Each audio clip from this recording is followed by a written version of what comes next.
Class 8 chapter 5 1 2 3 इसका नाम है, चैप्टर का टाइटल ही है 1 2 3। यह बहुत ही रोचक कहानी है और इसमें बॉडी लैंग्वेज यानी कि शारीरिक हाव भाव से समझना समझाना सिखाया गया है कि कैसे उसका गलत अर्थ निकाला जा सकता है, कैसे उसका प्रयोग किया जा सकता है। Some people use their body language to express themself. कुछ लोग अपने शारीरिक हाव भाव को लोगों के सामने बातचीत के दौरान भी प्रकट करने में भरोसा रखते हैं। Have you ever met person such person, मतलब ऐसा कोई व्यक्ति से आप मिले हैं जो केवल शारीरिक हाव भाव से बोलता हो।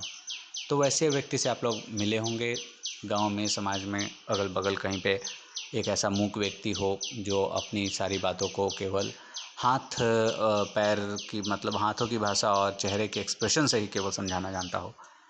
Did you get a chance to interact with any one of them, और आपको आसानी से ऐसे लोगों के साथ बातचीत करने का अवसर भी मिलता है। How do you think persons communicate without human language.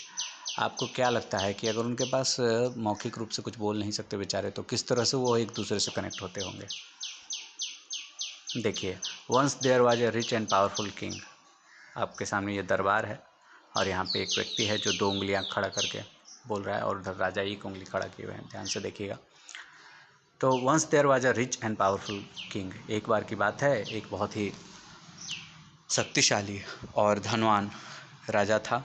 He thought that no one in the world was as powerful as he was, और उसे लगता था कि उसके जितना शक्तिशाली इस दुनिया में कोई और नहीं है। But he told no one about it, पर उसने अपने मन की बात मन में रखी और किसी को बताया नहीं कि हम ऐसा सोचते हैं।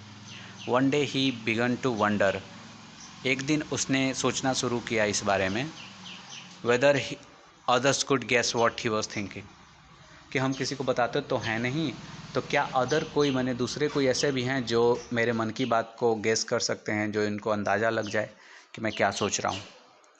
सो he called all his officers, तो उसने अपने सारे मंत्रियों को बुलाया, एंड सर्वेंट्स, और सारे नौकरों को बुलाया, and asked them to tell him, और उन्हें कहा कि तुम बताओ मुझे कि that thought was in his heart, कि क्या ऐसा चीज़ है जो उसके मन में अभी चल रहा है। Many of them made guesses, बहुत सारे लोगों ने उसमें से गेस किया, अंदाज़ा लगाने की कोशिश की, but no one could satisfy the kings with his answer, पर कोई भी राजा को अपने उत्तर के साथ संतुष्ट नहीं कर सका। Then the king ordered his minister to find someone who could guess his thought, तब राजा ने एक ऐसा आदेश दिया कि आप एक ऐसे व्यक्ति को पकड़ के ले आइए जो मेरे मन की बात को समझ सके। He give the minister exactly a month's time to find that person, और उसने अपने एक मंत्री को इसके लिए नियुक्त कर दिया और उसे 1 महीने का टाइम दिया कि आप ऐसे आदमी को खोज के ले आइए। द मिनिस्टर सर्च्ड एवरीवेयर, मंत्री ने हर जगह ढूंढा ऐसे आदमी को, but he could not find anyone, पर वह किसी ऐसे व्यक्ति को खोज नहीं सका who could guess the thoughts in the king's mind, जो कि राजा के दिमाग में क्या चल रहा है उस बात को पता लगा सके।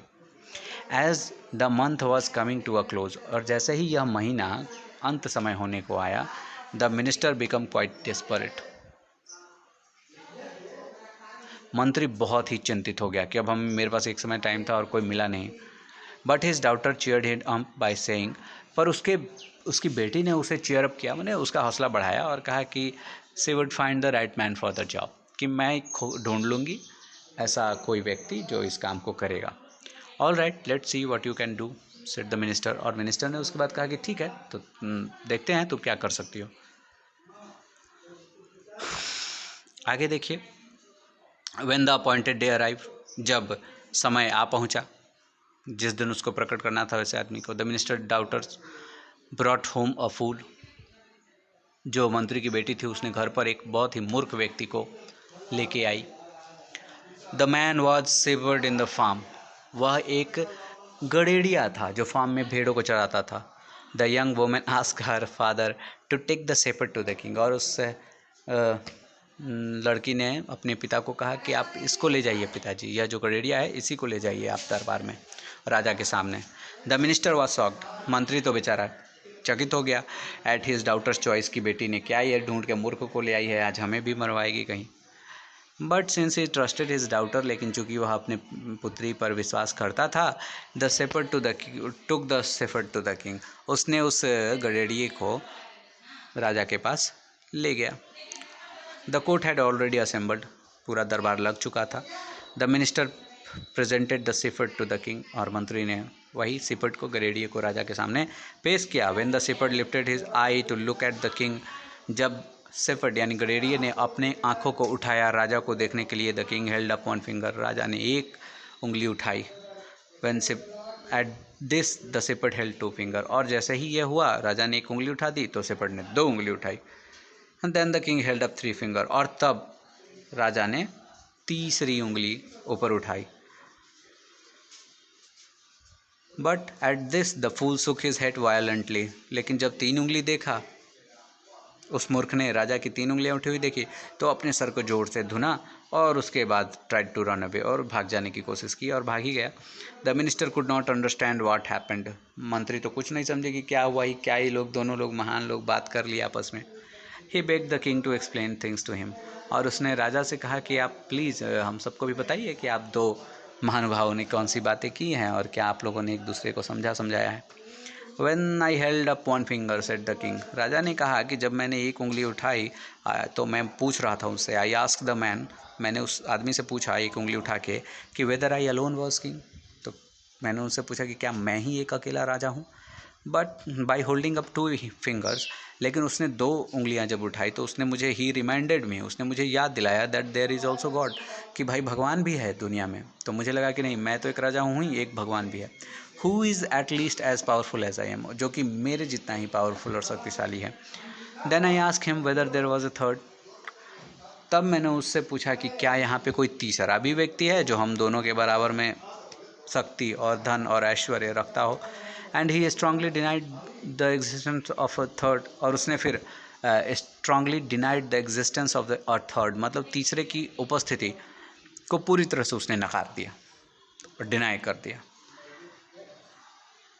कि नहीं भाई, ऐसा तीसरा कोई व्यक्ति नहीं है, आप हैं और भगवान है। This man really read my thoughts, और उसने कहा कि हाँ, यह आदमी सच में मेरे दिमाग की बात पढ़ गया।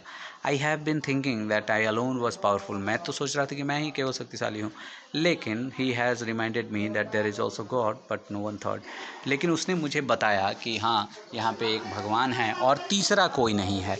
यह आप समझिए इस बात को। तो इस प्रकार से यह चैप्टर ख़त्म हुआ। इसके जो बाकी बचे पार्ट हैं वो हम लोगों अगले क्लास में करेंगे।